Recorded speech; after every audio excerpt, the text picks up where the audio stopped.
really is a fascinating timeline to watch women post publicly about how little they think of men, and then have the audacity to literally post, "Where have all the good men gone?" Ma'am, they're in hiding, and women like you put them there. 100%. I agree with her so much on that. Why is it always the subpar motherfuckers that end up ghosting? Like, you show up to the date and you're kind of like, yeah, he's not as good as a profile, but like, we'll work it out. And then the date doesn't go that well, but you're like, well, it was probably first date. I had jitters, he had jitters. It could be better, so we'll try again. And then they have the audacity to ghost you? Like, baby, look in the mirror. How am I dating down and you're ghosting me? Like, oh yeah, run home and tell your friends you didn't want to go out with the hot girl again. Well, he must not have read the signs. See, she is so hot that you have to be this attractive to reject her. Anything lower than this attractive, you're so ugly that you have to do whatever she says. No, but for Oh my God, these women exist? Are you fucking kidding me? No way! real, this is really goofy. I'm just getting nice guy, whatever, I didn't want you anyways vibe. She just thinks that she's so great that she has to have a very hot guy break up with her. That's so self-centered. It makes me want to puke. Here's the thing. He didn't ghost you because he's subpar.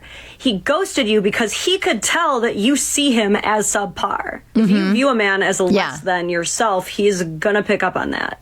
A man is looking for 100%. someone who's going to see him as an equal, not someone to idolize, to worship the ground she walks on. Once he finds someone who treats him as an equal, then he will worship the ground she walks on. Right. But 100%. See him as a king. No one's too hot to get rejected. No one's too hot to get ghosted. Yep. No one's too hot to get out of getting called out for making a post so superficial and entitled. So next time you want to call a guy subpar, make sure you aren't crying over him first. She just called her out so bad. That woman got roasted like a spit, bro. So this creator matched with a gentleman on Bumble. They set up a date, and then the night before, he sends her this. Hey there, I was excited for tomorrow and did a little pre-date Googling just now and saw your TikTok. Well, I thought some of the videos were funny. Others, for example, the one about all men being trash, made me pause and gave me the impression we're not the right partner fit. To which she, of course, replies, I love when they tell on themselves. There's women out there like that? That's fucking nuts, dude. I think some of these women that she's calling out absolutely are unaware of consequences. The ironic thing about this video is that he isn't the one who told on himself. She is. That's the whole reason he was able to glean enough red flags to call off the date. I think Googling someone before a date is super normal and something you should honestly be expecting at this point. I don't know if you know this, but if you give someone your phone number, there are apps that can generate every single social media that you have off of that. I know it's really popular right now for creators to be making accounts just for the purpose of bad dating stories and criticisms of men, like this creator has. Yeah. You can't blame guys for not wanting to be that next bad dating story or criticism piece for your content. If he was able to find that page through a preliminary Bumble search, it is very tied to your identity, by the way. It's not really a radical concept that a man might not want to be publicly associated with a woman who posts things. I agree with that advocate here. Like 100%. Like everything that she's saying right now is 100% accurate. In today's age, that women are like, oh, he's not going to look at my profile. He's not going to look at my social media. I'm going to talk shit about him. He'll never know. What?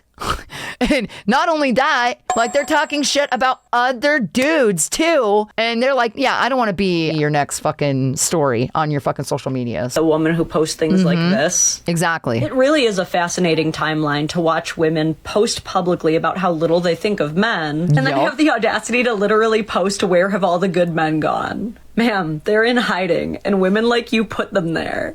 100%. I agree with her so much on that. And by now, I'm sure you've learned the number one thing a woman... He doesn't want you to be his mom either. And this is true. He wants a partner to work with him. Woman never wants to be to you is your mama. It is not. But ladies, one thing that took me a little bit too long to realize myself is that they also don't want you to be their mother. Yes. And it might not feel like it, right? Because he might let you clean up after him. He might let you take over the schedule, right? He definitely wants you to take care of him when he's sick. All things that a mother might do. Yeah. But that doesn't mean that he wants you to mother him. If there's 100%. A Venn diagram between a mother's love and a partner's love, all of the aforementioned examples are going to be in the middle. But I'm telling you, he only wants the partner parts and the middle parts, not the mom parts. And we can't say that's too unlike ourselves. If a person starts providing something, be that cooking, Hi, Ren. paying the bills, we are going to naturally allow that to happen. Right. If a man takes it upon himself to start paying for the majority of bills and dates and trips, we aren't going to complain about that. But are most men leaving their messes behind with the expectation that you are supposed to pick up after him? No. Nor should you be picking up after him unless, and hard unless, you genuinely want to help him and aren't just pocketing it as resentment fodder for later. Best thing to do to get on the same page and away from the weird Freudian dichotomy is to talk to each other the way parents and children don't. Yep. Sit down and take turns laying out what chores you're already doing because you might not even... Communication is so key in a relationship. I don't care what kind of relationship you have communication. And when you don't communicate, bad things happen. Even realize what the other Thank you so person much. does. Then talk about chores that still need to be done and divide them out without anybody bossing each other around. Exactly. Take the time to hear out why a person does or prioritizes things the way they do. And do it over wine and cheese or even tequila shots, because moms and dads don't do that with their kids now, do they? Right? You are lovers. You are lovers who share a home. So no matter how much you annoy each other, put that first when you talk to each other, because trust me, neither of you want More you to be streaking. the mom. There's this guy, and I called him to ask if he wanted to hang out. And If you want to humble a toxic man, interesting. he was like, no, sorry, I can't. I was like, oh my God, what is going on today? Like, no one wants to hang out. You were literally the last person. He got so mad. He was like, what number am I? What number am I? And then I told him 9. And he was so mad. He hung up on me. It was so funny. I love Bro. No. If you're in the dating scene and you're letting them know that you're looking at other potential dates like that immediately, nah, bro. humble a man. This is such cope, dude. She literally just got rejected, then made up a fake roster to try to put him down for rejecting her, and she thinks that he's the one getting owned. Like, even if this roster was real, all you're doing is telling him how many times you got rejected before he also rejected you. And why does he need to be humbled? Like, what makes him toxic? Because he didn't want to hang out with you? Write this down, boys. Saying no to women is toxic. So No? Okay.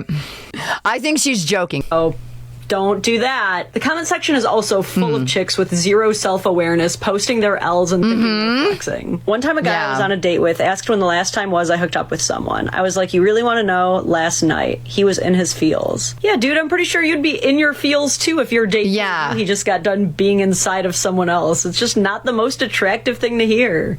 Dudes don't want to be on a fucking conveyor belt. They want to feel like they're special. They were picked, you know? I feel like that is so gross, awful way of thinking. Is that how the dating scene is? That's mind-blowing. Bad. No. Guy asked me what I would be doing if he didn't ask me out. I said likely having dinner with someone. He was probably just trying to figure out what kind of activities you like to do outside of dating, but let's just make everything a personal attack. Always ask, why did your barber do that to your hair? Isn't this the same shit that made you guys hate Andrew Tate? This actually is really good dating advice if you only like having first dates. I'm sure there are some groups who appreciate this trend of women being these independent bad bitches who can be mean to men because they don't need them.